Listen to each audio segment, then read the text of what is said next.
Friends, welcome to my YouTube channel Saraswati commerce academy.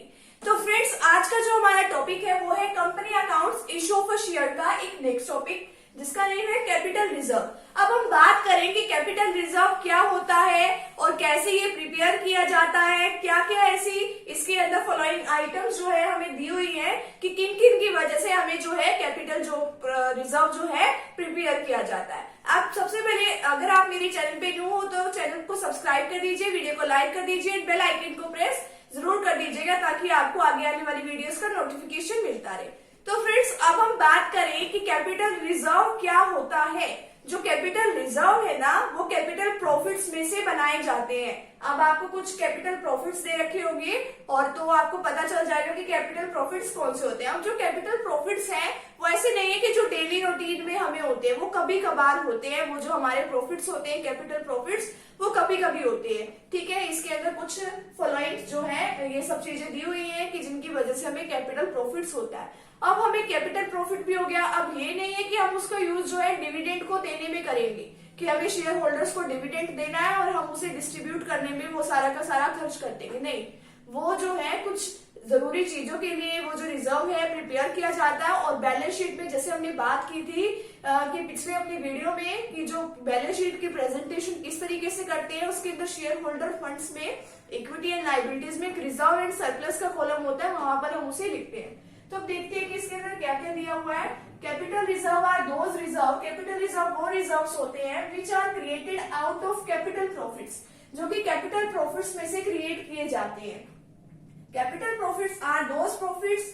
अब capital profits क्या होते हैं? Which are not earn in the normal course of the business, यानी कि जो नॉर्मल कोर्स से नहीं किए जाते, यानी कि कभी कभार वो प्रॉफिट्स होते हैं। ये नहीं है कि डेली रूटीन में वो हो गए, कभी कभार यानी कि हमने कोई एसेट सेल कर दी तब हो गया, तब होते हैं। These reserve cannot be utilized for the distributions of dividends। चाहे इक्विटी शेयर्स का डिविडेंड देना हो, चाहे प्रेफरेंस शेयर का डिविडेंड देना हो, बट हम उसमें ऐसे किसी भी डिविडेंड को देने के लिए हम इसका यूज नहीं करते। अब देखिए क्या क्या ऐसी आइटम्स है कि जिनकी वजह से जो है हमारे पास कैपिटल प्रॉफिट्स होता है और हम उससे रिजर्व बनाते हैं। जैसे कि profits on sales of fixed assets, कि फिक्स्ड एसेट्स की सेल की, fixed assets plant and machinery है, बिल्डिंग है, अगर हमने इनकी सेल की और इनकी सेल करने से हमारे पास प्रॉफिट आता है तो वो क्या होता है? Capital profit.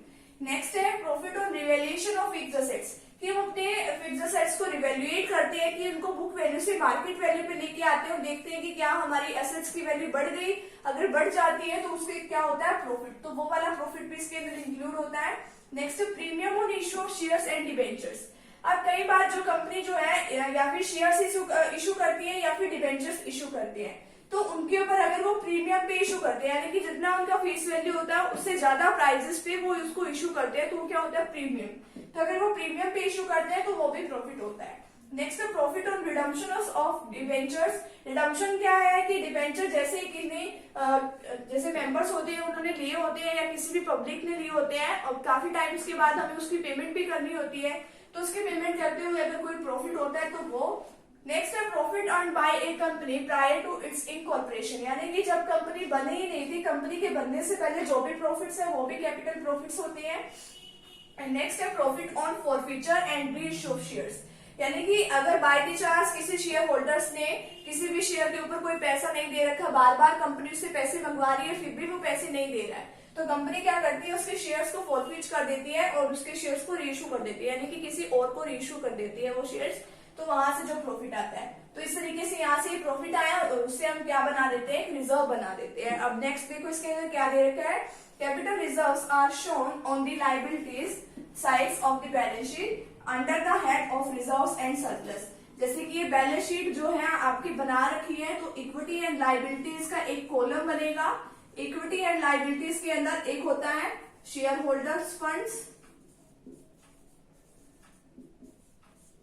Share holders funds के आगे होता है शेयर कैपिटल और शेयर कैपिटल के बाद होता है रिजर्व एंड सरप्लस। तो जितना भी है हमारा सरप्लस की वैल्यू उसे हम यहाँ पर लिख देते हैं। ठीक है, तो इस तरीके से जो हमारा टॉपिक है वो यहाँ पे कंप्लीट होता है कि जो शेयर कैपिटल में जो भी हमारा यानी कि जो भी शेयर्स को इश्यू करने से जो सब कुछ हमारे कैपिटल रिजर्व बनते हैं या फिर कोई और तरीके से जो कैपिटल प्रॉफिट्स होता है, तो उसकी वजह से जो भी प्रॉफिट्स होते हैं तो उसकी वजह से ये जो रिजर्व है हमारा हम प्रिपेयर करते हैं। तो फ्रेंड्स, अगर आप चैनल पे न्यू हो तो चैनल को सब्सक्राइब कर दीजिए, वीडियो को लाइक कर दीजिए एंड बेल आइकन को प्रेस जरूर कर दीजिएगा। मिलते हैं नेक्स्ट टॉपिक के साथ एंड नेक्स्ट वीडियो के साथ। Thank you very much.